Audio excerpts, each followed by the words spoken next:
Nama saya Fatma Retno. Kebetulan saya berkecimpung di dunia usaha bakery maupun catering itu sebagai UMKM, dan kebetulan pada tahun 2014 itu usaha lagi bagus-bagusnya.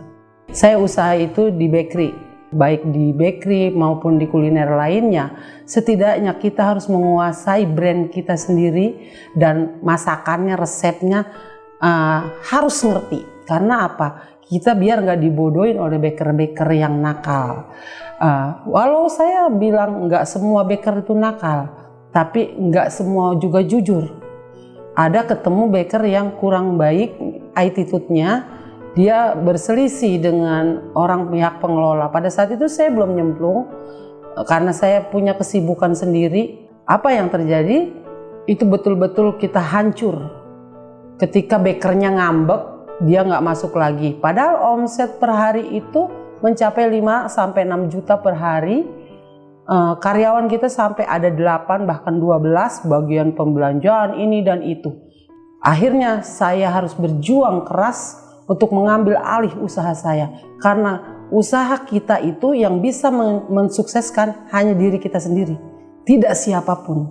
Ingat, saya sudah langsung masuk ke produksi tanpa saya pun nggak tahu gitu bikinnya kayak gimana. Cuman baru garis besarnya aja. Cuman dia masuknya butter itu di apa, sistem ngaduknya itu kayak gimana. Tapi proses menemui beberapa kali trial kita dan tidak putus asa. Jangan putus asa. Karena dari kesungguh-sungguhan kita akan mampu mendapatkan resep yang sebenarnya yang kita inginkan. Akhirnya subhanallah saya bisa dengan diri saya sendiri, resep saya sendiri mengembalikan rasa roti yang enak itu. Ya itu pun tidak berjalan lama karena kita kontrak ya sifatnya di ruko. Akhirnya harus ditarik ke rumah mesinnya setelah habis kontraknya melalui online. Nah itu tetap berjalan karena kita udah punya pelanggan-pelanggannya. Nah, ibu pada saat itu di rumah ada langganan yang di ruko. Kebetulan dia HRD-nya satu perusahaan besar di Tangerang. Itu pesan untuk malam tahun baru 10.000 piece. Sampai ibu juga bilang, Kak, ibu nggak mungkin membuat sesuatu yang di luar kapasitas. Akhirnya ibu cuma sanggup 5.000 piece ibu sanggupin. Akhirnya ya udah itu produksi terbanyak. Karena pada dasarnya 5 juta per hari itu omset sampai 6 juta kita cuma ratusan pieces saja gitu. Karena ada cake juga gitu. Kayak ulang tahun sih memang yang bagus ya untungnya gitu dibanding roti. Kalau produksinya banyak baru bisa. Apapun itu pokoknya mau besar mau kecil untungnya jalanin aja terus dan terus. Jangan pernah putus asa. Nah di UMKM itu memang kita itu dituntut untuk pandai berkreasi dan selalu nggak usah harus yang di ruko, harus yang mesinnya yang bagus mendukung gitu, nggak perlu. Kadang mungkin ada yang belum punya oven, baru punya oven tangkring bisa jalan. Ada mungkin yang cuma digoreng bisa jalan, dari donat, dari gorengan, dari apapun orang bisa jalan.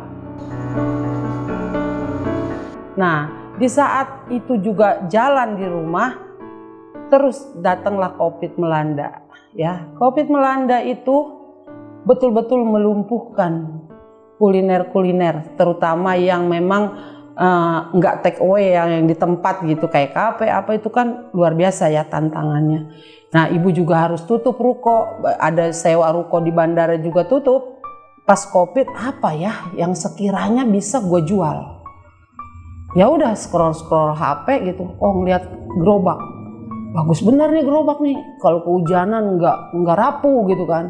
Tanyalah tuh, berapa ini harga gerobak? 8 juta di Bekasi, bisa kirim ke Tangerang nggak? Bisa kurang nggak bisa.